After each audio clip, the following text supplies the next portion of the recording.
Professor John Preskill from Caltech. You can read a little bit of John's bio in the program you received, so I won't dwell on this, but just to say that he's an extremely broad and influential scientist who really has touched lots of different areas that we're talking about here, including everything from dark matter to quantum computation, which I'm sure you'll hear about. He's a pretty central figure, even to the point of naming many of the terms that we use on a day-to-day in this field.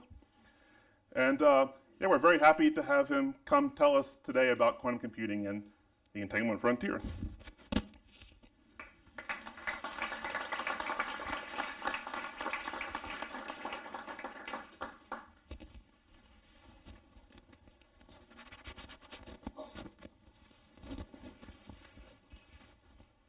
You hear me okay? Well, thanks very much, Brian. I'm excited to be here. Thank you all for coming tonight. This is going to be a talk about quantum physics, but it's also about information. And we all know that we have information technology, which has a big impact on our daily lives, but we also realize that technologies that seem impressive today are going to be replaced in the future by new technologies, which we can't really expect to imagine today. But it's interesting to speculate about future technologies. I'm probably not the ideal person to engage in that kind of speculation. I'm not an engineer, I'm a theoretical physicist, and I can't necessarily claim to be deeply knowledgeable about how computers really work. But as a physicist, I know that the crowning intellectual achievement of the 20th century was the development of quantum theory. And it's natural for a physicist to wonder how the development of quantum theory in the 20th century is going to impact the technologies of the 21st century. Quantum physics is not such a new topic, it's over 100 years old, but some of the profound and surprising ways in which quantum systems and classical systems, the word we use for not quantum, some of the ways in which they're different from one another, we've really only begun to appreciate relatively recently. And those features have to do with properties of information that is encoded in physical systems. For a physicist, information is something we can encode and store in the state of some physical object, like in the pages of a book.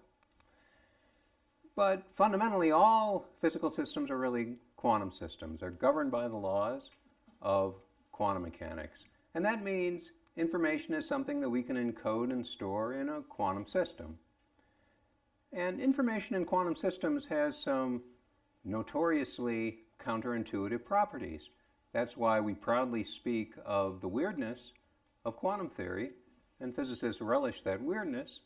But in recent years, we're starting to ask more seriously whether it's possible to put the weirdness to work to exploit the unusual properties of quantum systems to perform tasks that wouldn't be possible if we lived in a less weird classical world. And that desire to put weirdness to work has driven the emergence of a relatively new field of science, which we call quantum information science. And it derives a lot of its intellectual vitality from three central ideas: quantum entanglement, quantum computing, and quantum error correction. And the goal for this talk is to explain these ideas. So we want to start at the beginning. You know that any amount of ordinary, I'll call it classical, information can be expressed in terms of indivisible units, bits of information. And I can think of a bit as an object, let's say a ball, which could be either one of two colors, say red or green. And I can take one of these bits and I can put it inside a box if I want to store it. And then later on, when I open the box, the color ball that I put in comes out again, so you can recover a bit and read it. Now, quantum information, that is, information carried by quantum systems, can also be expressed in terms of indivisible units, which we call quantum bits, or for short, qubits. And for many purposes, it can be useful to envision a qubit as, again, an object that we can store inside a box, but where now the box can be opened through either one of two possible doors. And those two doors correspond to two complementary ways that we could prepare or observe the state of our qubit. Now, you can store information in a qubit through door number 1 or door number 2, and then later on, if you open the same door again, the color that you put in comes out again. So you can read the bit just like it were a classical bit. But if, say, I put information into the qubit through door number 1, but then I open door number 2, if I observe it in the complementary way, then what comes out is completely unpredictable. It's random. It has an equal chance of being red or green. So that means if you want to observe the qubit to see what information has been encoded in it, you have to do it in the right way. If you do it in the wrong way, you'll damage the information. And we can appreciate a consequence of that if we think about copying qubits. What would it mean if we had a qubit copy machine? It would mean that I could have stored information in the qubit through door number 1, and then the copying machine makes a duplicate, and I could open door number 1 on the original and the duplicate, and the color ball that I put in should come out of both boxes. And likewise, if on the other hand I had stored information in the original qubit through door number 2, I could make a duplicate, and then I could open door number 2 on the original, and the copy and the color that I put in would come out of both boxes. But in fact, there's no such machine. According to the rules of quantum mechanics, there's no way to make a perfect copy of an unknown quantum state. And the reason is that in order to copy the qubit, the copier has to look inside the box. And it could guess right and use the same door that I use, and then it would be able to copy the information just as though it were classical. But if it guesses wrong and opens the wrong door, then it's going to damage the information, and there won't be any way to make a high fidelity copy. So although it's said that one can clone a sheep, you can't clone a qubit. Well, as you can see, I like to think about qubits in kind of an abstract way. I'm a theorist. But a qubit always has some kind of physical manifestation. It's carried by some physical system. And I'm going to mention other possibilities later in the talk. But just if you want to have something concrete to think about for now, we can imagine that the qubit is carried by a single photon, a particle of light. And the photon has an electric field which oscillates back and forth. And that electric field could be oriented either horizontally or vertically, corresponding to the two possible colors that we could see if we looked at the photon through door number 1. And on the other hand, I can consider the electric field being oriented along either one of these two directions that's tilted at 45 degrees. That corresponds to the states that we prepare or observe if we open door number 2. So what I'm saying, if, say, we make the qubit that's polarized horizontally, has the electric field going horizontally, and then I observe it along the 45-degree tilted axes, then I'll just observe a random bit, which nobody can predict in advance. Now, the really interesting ways in which qubits are different from ordinary bits, we can only appreciate if we have more than one qubit. So let's suppose we have 2, and they could be far apart from one another. One is at Caltech in Pasadena, where I'm from. The other is in the custody of my friend in the Andromeda galaxy, far, far away. And a long time ago, these two qubits were both on Earth. And they interacted in some way so that they became correlated with one another before they went their separate ways. And the correlations that were established have some quite interesting properties. Namely, for each one of these pairs of qubits that someone might have prepared on Earth, I can open my box through either door number 1 or door number 2, and either way, what I find is just a random color. It has an equal chance of being either red or green. And the same thing is true for my friend in Andromeda. He can open door number 1 or door number 2, and he just sees a random color. So that means neither one of us, by opening his box in Pasadena or Andromeda, seems to acquire any information about what's inside the box. You just generate a random bit.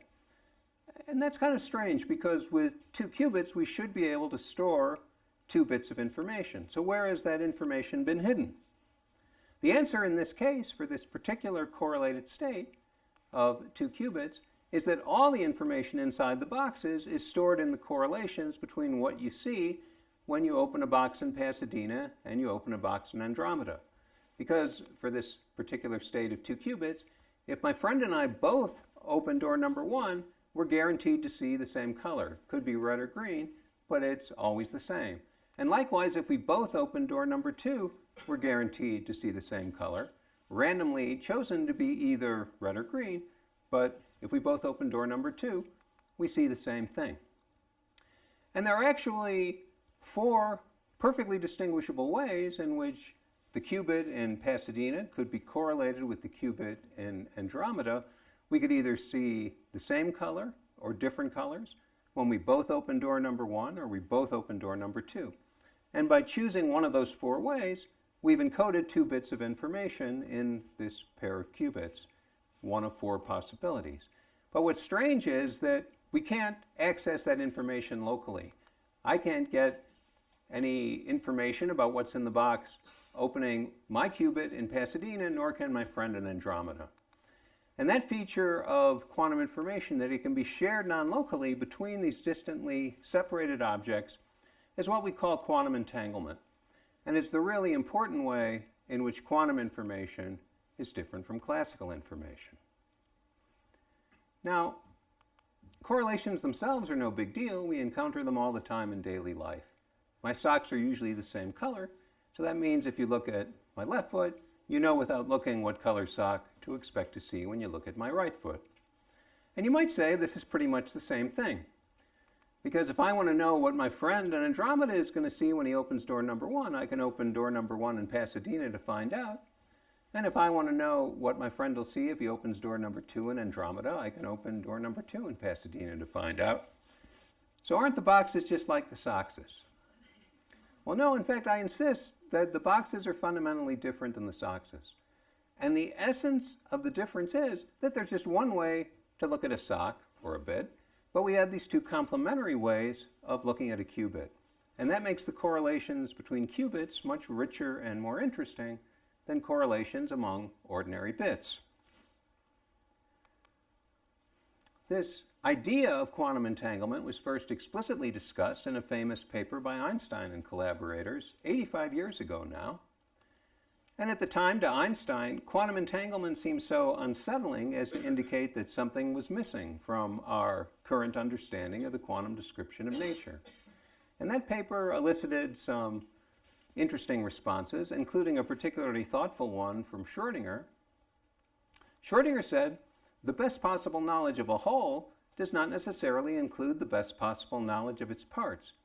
What Schrödinger meant was that even if we know everything that can be known, everything that the laws of physics will allow us to know about how that pair of qubits was prepared, nevertheless we're powerless to predict what will be seen when you open the box, either door number 1 or door number 2 in Pasadena or in Andromeda. And it was Schrödinger who suggested that we use the word entanglement for these unusual correlations.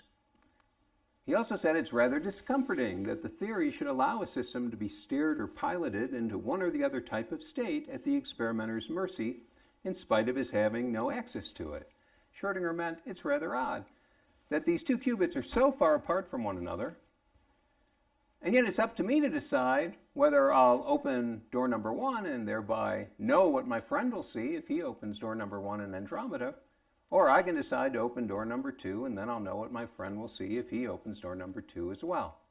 But what Schrödinger understood is these correlations, though different from ordinary classical ones, don't allow instantaneous communication from Pasadena to Andromeda, because when my friend opens his box through either door, all he sees is a random bit, and that doesn't convey any information about anything I might have done to my box in Pasadena. Now, this idea of quantum entanglement didn't advance very much for the next 30 years or so, until the work of John Bell in the 1960s. And beginning with Bell, we started to think about quantum entanglement in a different way, not just as something weird and fun to think about because it's so strange, but a resource that might potentially be useful for doing things we want to do. I won't go into the details, but what Bell described can be thought of as a game that 2 players can play. It's a cooperative game. The players, Alice and Bob, are on the same side. They're both trying to help one another win.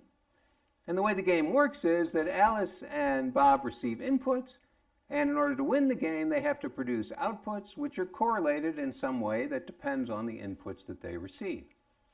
But under the rules of the game, Alice and Bob are not allowed to communicate with one another between when they receive the inputs and when they produce the outputs.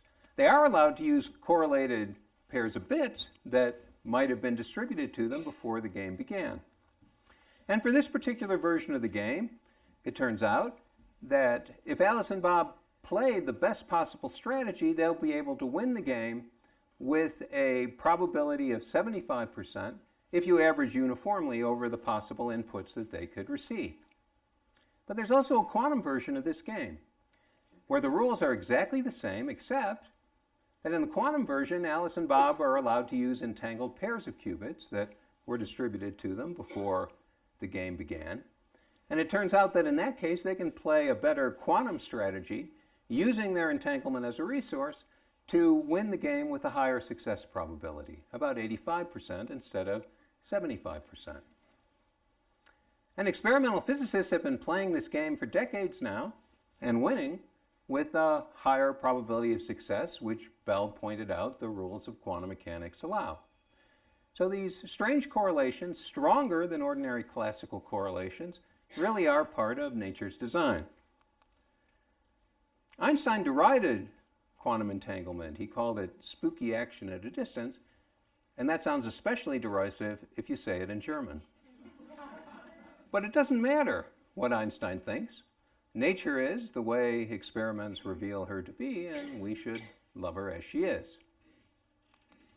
So really, the boxes are not like the soxes. If you have an entangled pair of qubits, you can win a game with a success probability of 85%. Whereas if you only had correlated bits, the best you could do is win with a probability of 75%. Is that really a big deal? Yeah, it's really a pretty big deal. We can begin to understand why it's a big deal if we think about systems with many parts instead of just two. You might imagine a book. Let's say it's 100 pages long. Now, if it's an ordinary book written in bits, every time you read another page, you'll know another 1% of the content of the book. But suppose it's a quantum book written in qubits, and the pages are highly entangled with one another. That means when you look at the pages one at a time, all you see is random gibberish, which reveals almost nothing that distinguishes one highly entangled book from another. That's because in the quantum book, the information isn't written on the individual pages. It's written almost entirely in how the pages are correlated with one another. So if you want to read the book, you have to make a collective observation of many pages at once. That's quantum entanglement, and it's really different from any notion of correlation that we're accustomed to. Now, what's so interesting is that these correlations, the quantum correlations, are extremely complex, so that if I wanted to give you a complete description of all the correlations among all the qubits, if I had a few hundred qubits, and I wanted to write that in terms of bits, I would have to write down more numbers than the number of atoms in the visible universe, even if it were only 300 qubits. So it'll never be possible, even in principle, to write down that classical description of what's happening, all the correlations among 300 qubits. And that feature of quantum information, that we can't ever express it in terms of ordinary classical information, was very interesting to the physicist Richard Feynman. It led him to make the suggestion almost 40 years ago that if we could operate a computer that processes qubits instead of ordinary bits, we might be able to do things that we'd never be able to do in any reasonable amount of time with ordinary digital computers. Feynman's idea was that if we can't even hope to express in terms of ordinary bits the state of a few hundred qubits, then by operating on the qubits, we should be able to do things that no digital computer would ever be able to emulate, at least not in any reasonable amount of time. And that vision was supported spectacularly some years later by the computer scientist Peter Shor. Shor studied the problem of finding prime factors of very large composite numbers. We think that's a hard problem for ordinary computers to solve, that the time that a computer has to run to solve it grows explosively as the size of the number to be factored grows. But what Shor found is that with a quantum computer, if we can build one, this is an easy problem. It's not much harder than multiplying the numbers together to find their product. And when I heard about that in 1994, I was really awestruck, because you see, what it means is that the difference between hard and easy problems, the difference between problems we'll be able to solve someday with advanced technologies, and the problems we'll never be able to solve because they're just too hard, that boundary between hard and easy is different than it otherwise would be, because this is a quantum world, not a classical one. I thought that was one of the most interesting ideas I had encountered in my scientific life. And thinking about it eventually led me to change the direction of my own research from elementary particle physics to quantum information. Now, does anybody care if it's hard to factor big numbers? Actually, a lot of people care, because the crypto systems that we routinely use to protect our privacy nowadays when we communicate over the internet have security which is founded on the assumption that factoring and other related problems are hard. In a few decades from now, say, when quantum computers are widely available, we'll have to find other ways to protect our privacy. There are alternatives, but it's still not completely clear what will be the best way to protect our privacy in the coming post-quantum world. But really, the important thing we learn from Shor is there's an interesting distinction between problems that are classically hard and quantumly hard. There are problems, in other words, that can be solved easily by quantum computers, which are just too hard to solve with ordinary classical computers. So it becomes a compelling question to understand, what are these problems that are classically classically hard and quantumly easy? And we've learned some things about that in the last 25 years. I think we still have a lot more to learn about it. But from a physicist's point of view, what seems to be most significant about quantum computing is that we think with a quantum computer we'd be able to efficiently simulate, in principle, any process that occurs in nature. And that's not true of ordinary digital computers, which can't simulate very highly entangled matter. And that means with the quantum computer we can expect to be able to probe more deeply into the properties of complex molecules or exotic materials, and also study fundamental physics in new ways, for example, by simulating very high energy collisions of elementary particles, or studying the quantum behavior of a black hole, or what's happening in the early universe right after the Big Bang. So a lot of very smart people have been thinking for the last couple of decades about applications that you can run on a quantum computer. One of them is a friend of mine from graduate school, Eddie Farhi, and when he wrote one of his characteristically brilliant papers on this topic a few years back, I was inspired to send him a poem which began, "We're very sorry, Eddie Farhi, your algorithm's quantum. Can't run it on those mean machines until we've actually got them." And the poem goes on, but you get the point. The point is, a lot of beautiful work has been done to develop applications for quantum computers, but up to now we haven't been able to run the applications because we didn't have a quantum computer. So why is that?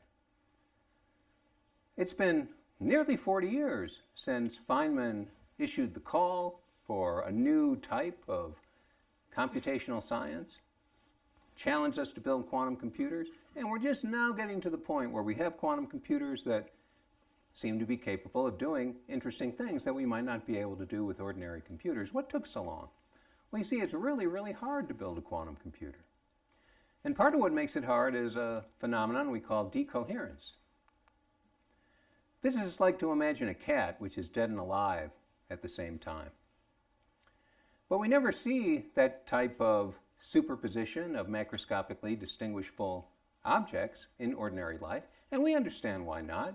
It's because a real cat would immediately and unavoidably interact with its surroundings, and those interactions with the environment, in effect, measure the cat and project it onto the state which is completely dead or completely alive. So that's the phenomenon we call decoherence. And it helps us to understand why, even though quantum physics holds sway at the microscopic scale of atoms, nevertheless, ordinary classical non-quantum physics is very successful for explaining ordinary experience, because decoherence makes things that are quantum quickly become classical. Now, a quantum computer might not be much like a cat, but it too will interact with its environment at some level, even though we might try hard to prevent that. And that can cause decoherence, which would make the quantum computer fail, turn it into effectively an ordinary classical computer. So we can't expect to operate a quantum computer to solve hard problems unless we have a way of protecting it against decoherence and other potential sources of error. Well, errors are a problem even in ordinary life, right? We all have bits that we cherish, and everywhere there are these dragons lurking who delight in tampering with our bits, changing their values. But we've learned some ways to protect ourselves against the dragons.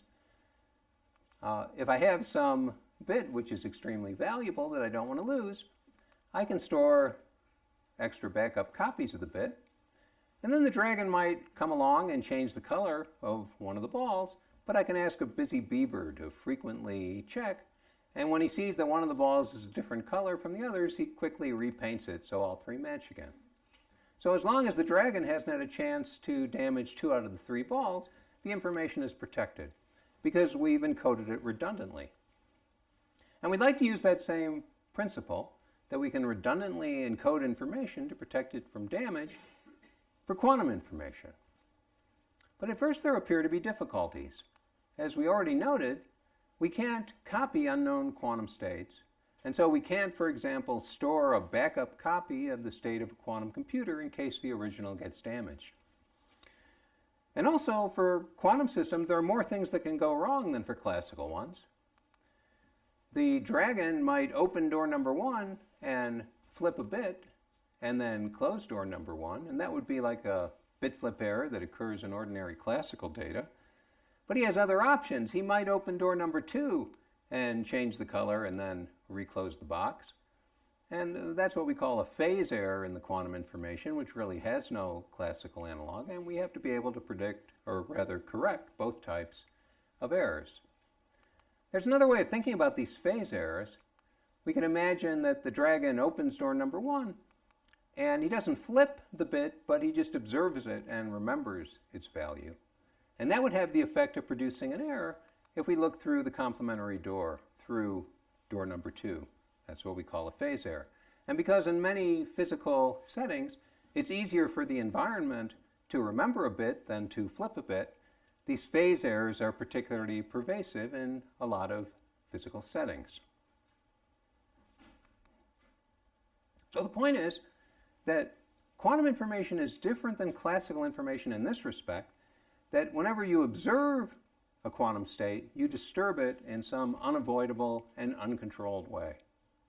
And so what we have to prevent is the environment, in a sense, observing our quantum system, because that would damage it.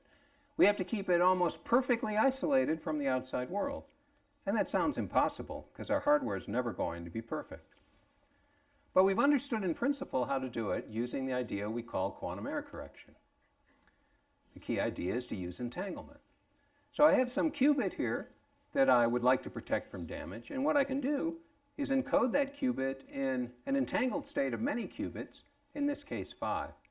And I do the encoding in such a way that if a dragon tries to damage one of the boxes and comes along and does whatever he wants to any one of the 5 qubits, that dragon doesn't get access to any information about the encoded state that I'm trying to protect. It's like that 100-page book. When you look at the pages one at a time, you can't read the book at all. This dragon can't see the encoded information when he looks at just one qubit, and so we can't damage it.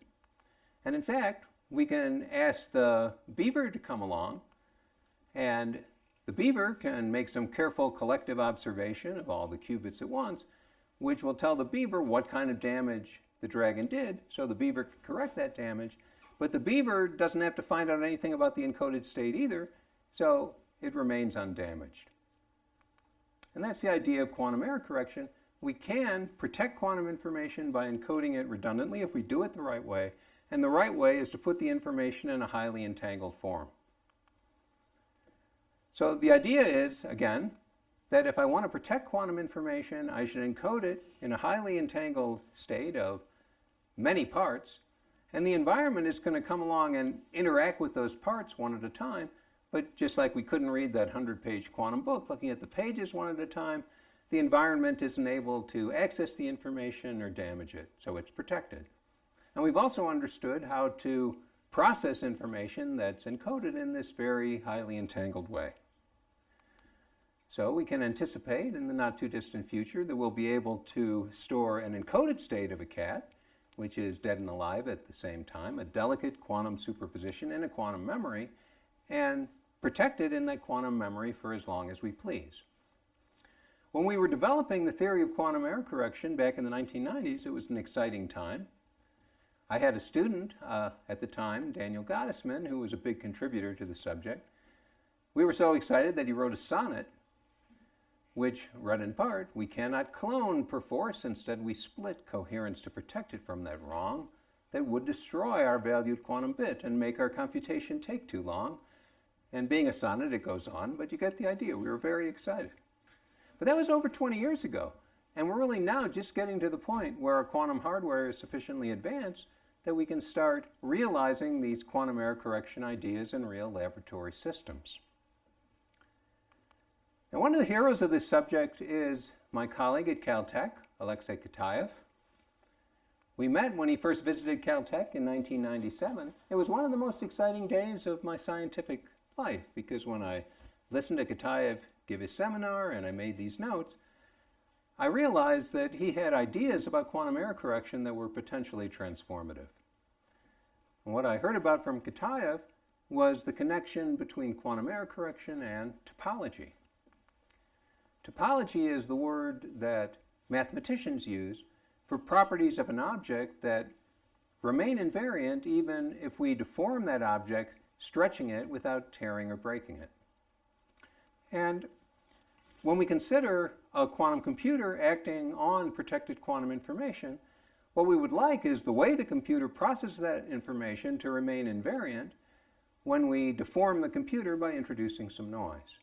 So we would like to use interactions in a physical system which have some topological robustness for processing information.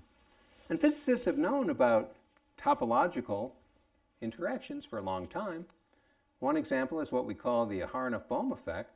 If I have a charged particle like an electron, I can carry it around a tube of magnetic flux, and its quantum state changes in a certain way that depends on the amount of magnetic field in the tube, even though the electron never directly visits the region where the magnetic field is non-zero. And that effect that occurs when the electron goes around the flux tube remains the same if we deform the trajectory of the electron. The only thing that matters is that it circled once around the flux tube. Now, these types of topologically robust interactions are particularly rich in two-dimensional systems, two spatial dimensions. And we can realize two spatial dimensions by, say, putting a layer of electrons between two slabs of semiconductor. And if we do that and the electrons interact with one another, the electrons find some very highly entangled state which supports particles in this two-dimensional layer that we call anyons. And these anyons have a very interesting property. I can have a system of many anyons, many of these particles in a two-dimensional layer, and there are many possible quantum states, a huge number of possible quantum states for this system of anyons. But every one of those states looks the same if you visit the anyons one at a time. The information is encoded in a very non-local way. It's a property of how the anyons are stitched together, in a sense, which you can't detect when you look at the particles one at a time. And that's just the kind of physical encoding we would like to protect against decoherence, because the environment looks at the particles one at a time, not collectively at many at once. And furthermore, there's an easy way to process the information carried by these anyons. All we have to do is have the particles change places, swap positions with one another to change that quantum state. And so Kitaev envisioned operating a topological quantum computer, which we would initialize by creating pairs of these anyons on that two-dimensional medium. And then we'd process the state by performing a successive set of swaps of positions of neighboring anyons so that their world lines would trace out a braid in 2+1 dimensional space-time. And then to read things out at the end, we'd bring the particles together pairwise to see whether they annihilate and disappear or not.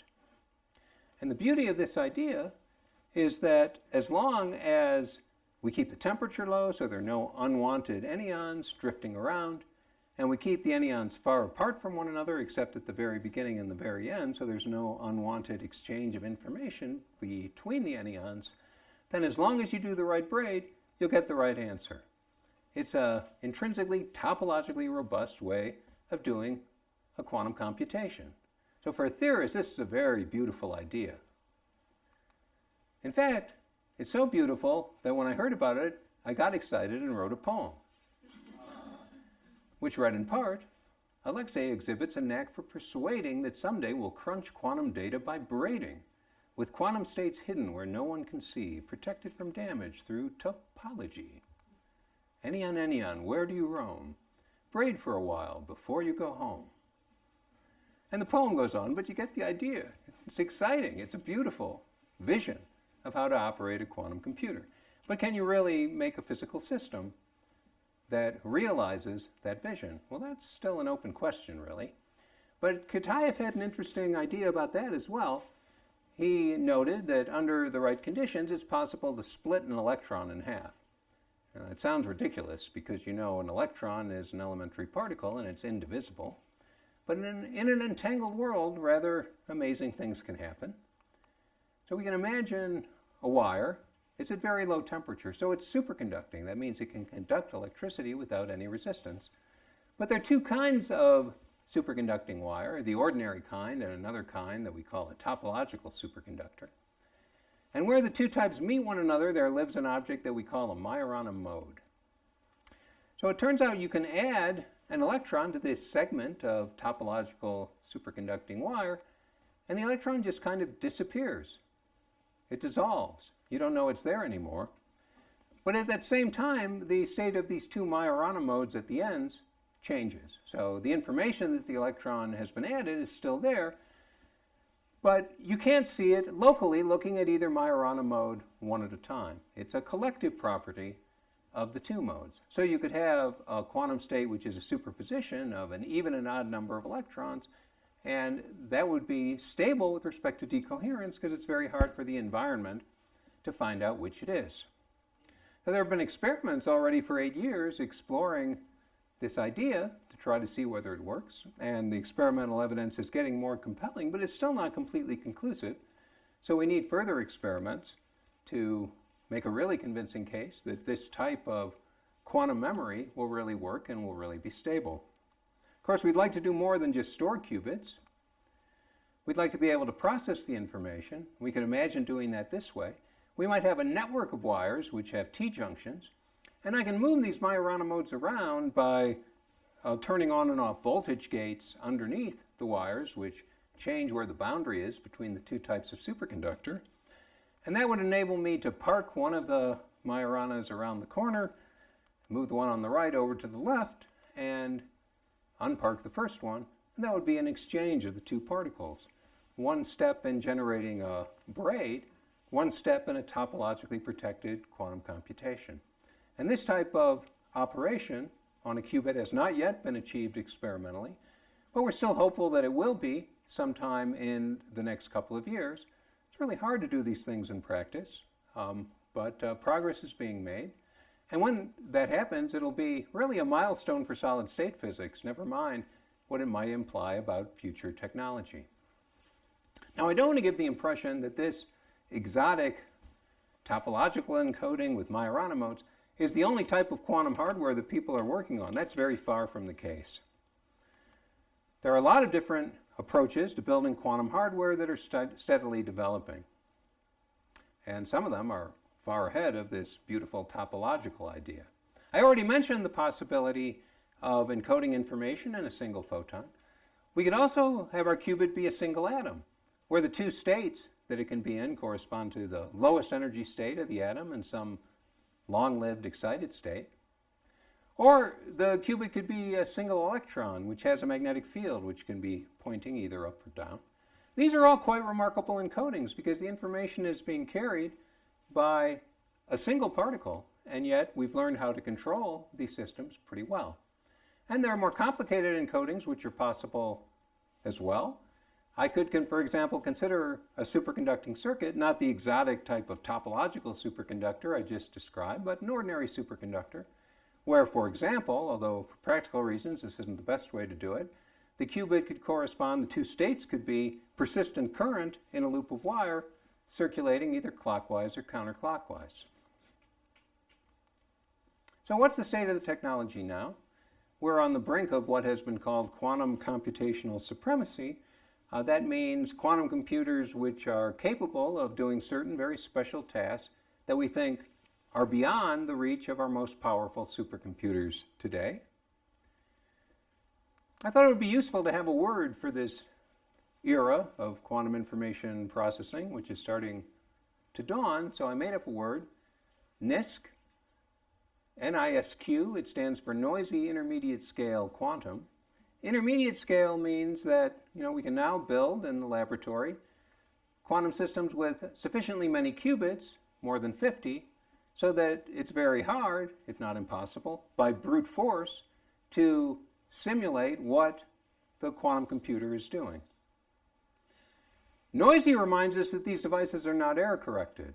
And so the noise places a limitation on their computational power. It restricts how long a computation we can do and still have a good chance of getting the right answer. Now for physicists, NISQ is quite exciting. It means we now have the tools to explore the properties of highly entangled systems of many particles in a regime which has never been experimentally accessible before. And it might be that this NISQ technology will have practical applications that we'll see in the not too distant future, but we're not really sure about that. We shouldn't think of NISQ as something that's for sure going to change the world by itself. It's a step towards more powerful quantum technologies we hope and expect to develop in the future. I'm confident that quantum computing and other quantum technologies will have a transformative effect on society eventually, but we're not sure how long that's going to take. There's a kind of emerging paradigm, or one now much studied idea, about how we might use one of these NISQ computers to solve interesting problems, a kind of hybrid quantum classical scheme. It makes sense to use our powerful classical computers to the extent that we can, and then to try to boost the power with a kind of quantum coprocessor. It might work this way. We do a quantum computation of modest scale, not too big so that despite the noise we can do it with reasonable reliability, and then we measure all the qubits, and then we take those measurement results and send them to a classical computer which returns instructions to modify the quantum computation a little bit, and then we repeat that cycle many times until convergence, with the goal of trying to find a minimum of some cost function for the purpose of solving some optimization problem that we're interested in. We don't really expect a quantum computer to be able to solve exactly the hardest instances of optimization problems, but they might be able to find approximate solutions faster or find better approximate solutions. At least that's the hope.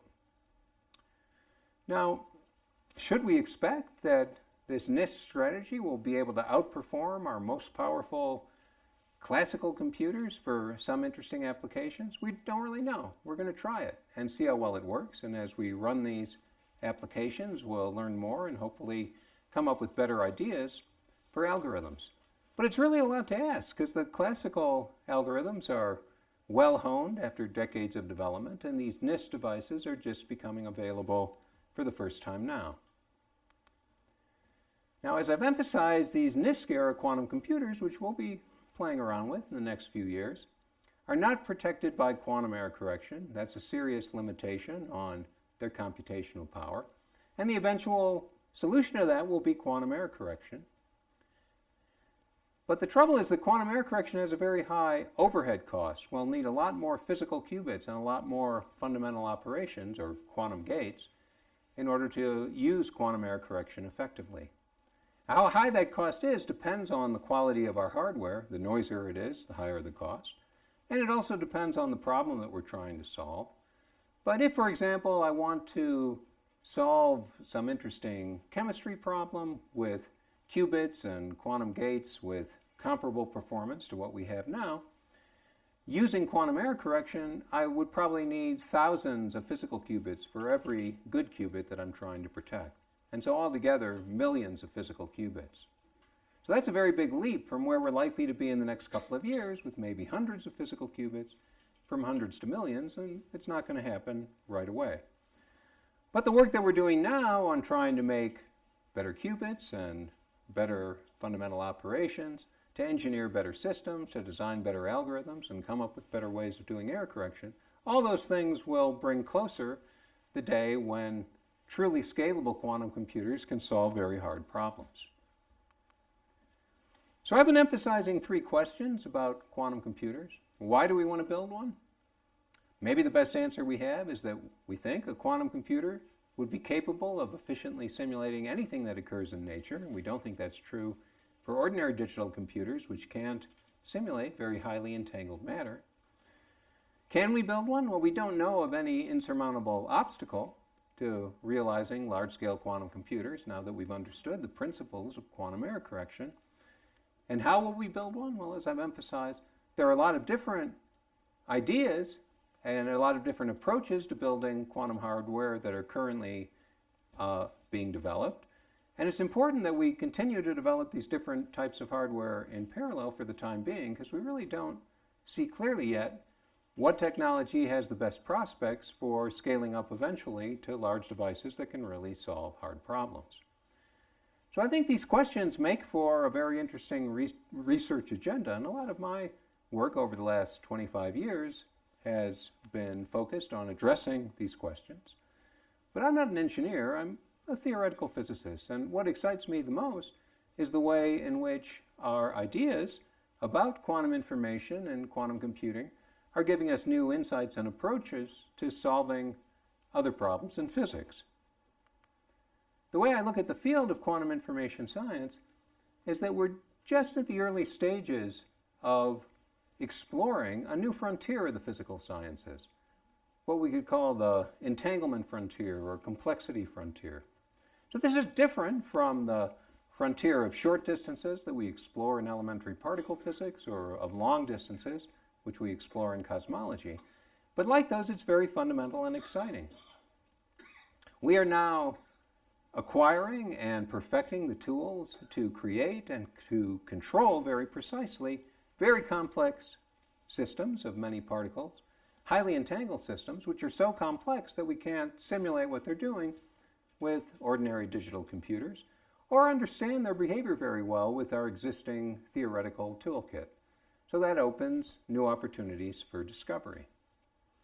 An interesting trend is that the community of physicists who are interested in problems in particle physics and gravitational physics are increasingly interested in ideas coming out of quantum information science, and that, in fact, is the topic of the workshop we're holding this week in Aspen.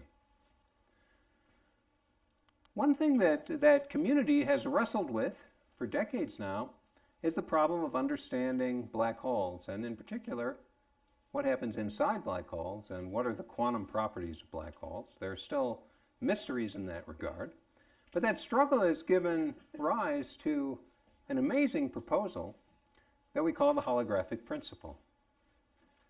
The idea of the holographic principle is that in a room like this one, all the information in the room, in our brains and our smartphones and so on, is actually encoded, but in some very highly complicated scrambled form that's very hard to read on the boundaries of the room, the walls and the floor and the ceiling. It may not seem that way, but if our ideas about quantum gravity are on the right track, something like that is true.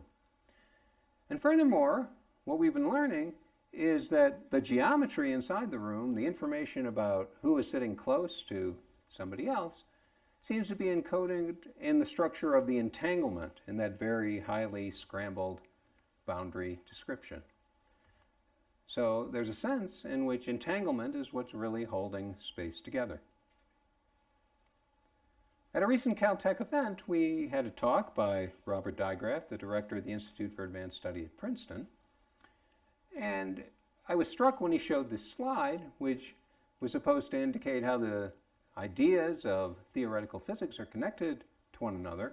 What was striking is that he put quantum information right at the center of things. And he probably wouldn't have done that a few years earlier. The idea that quantum information is a unifying principle tying together many areas of physics is really just getting traction in the last couple of years. But where I might depart from digraph is by erasing the word theoretical, because quantum information is very much an experimental subject. And if it's true, as we increasingly have cause to believe, that we can think about space as an emergent properties from some very highly entangled, more fundamental description of nature, then we should be able to study quantum gravity, the quantum structure of space and time, in the laboratory.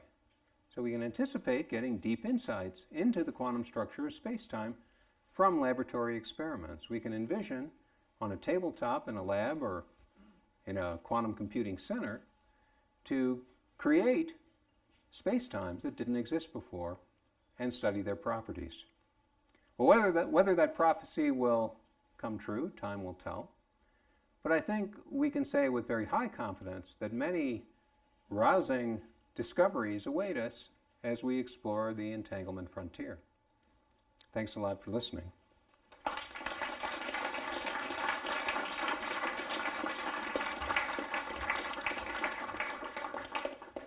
for questions? In the front. Why is it so hard to go from hundreds of qubits to millions of qubits? So the question was, what's so hard about going from hundreds of qubits to millions of qubits? All right, good question. It's technical. I mean, there's no fundamental difficulty. If we can make 100 qubits behave reasonably well, there's no reason in principle why we can't do the same for many times 100 qubits. But for each one of the approaches to building hardware that people are currently exploring, you encounter difficulties as you try to scale things up. And it's often very mundane things, like you don't have room to stick in all the wires to control all the qubits. So it's not all engineering. There are, I think, fundamental questions as well. But a lot of it is systems engineering. And they're challenging problems, and it takes time to solve those things. Yeah. How do particles become entangled with each other? Well, the question was, how do particles become entangled with each other? And the answer is, they have to interact in some way. If the particles, aren't able to touch one another or exchange quantum systems between them, then they can't generate entanglement. But in fact, entanglement is a rather generic consequence of interactions between quantum systems. Or I'm going to shake hands with Brian. We're entangled, but not for long. Because in the case of Brian and me, we are decohering very quickly because we're in contact with the environment all the time. But just the interaction between us was likely to generate some entanglement, which in this case survived for only a very short time. But the general principle is particles, when they interact, will typically become entangled. Question here? Are there any systems that experience less noise than other systems? The question was, are there any systems that experience less noise than other systems? Yes. And the reasons are, again, to some degree technical and may have to do with the current state of the technology rather than some fundamental issues. But for example, the two leading technologies currently are using superconducting circuits for processing quantum information and also using trapped atoms. Okay? And it's an interesting difference between the two because the atoms are really good qubits. In fact, we use the same kind of atoms for quantum computing that we use to build the world's best clocks And the reason we make clocks out of these atoms is because they're extremely stable, and you can make a quantum state of one of these atoms and it will survive for a very long time. So it's a great qubit. In contrast, in the case of the superconducting circuits, you're trying to make a kind of artificial atom out of a rather complex circuit, and it's really hard to make it behave like a good qubit, and people have been making steady progress for the last 15 years, making those qubits better and better. So as far as the quality of the qubits are concerned, the trapped atoms have a big advantage. But that's not the whole story, because you've got to get the qubits to interact with one another in a very carefully controlled way. And for the different technologies, that's done in different ways. And all the ways that we know to do it with current technologies are pretty noisy.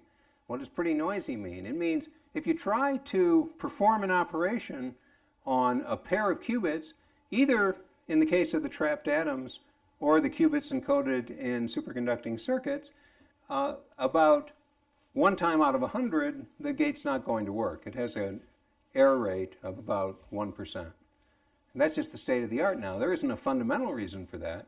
We know we can make it much better, but in fact, it's really hard to make it better.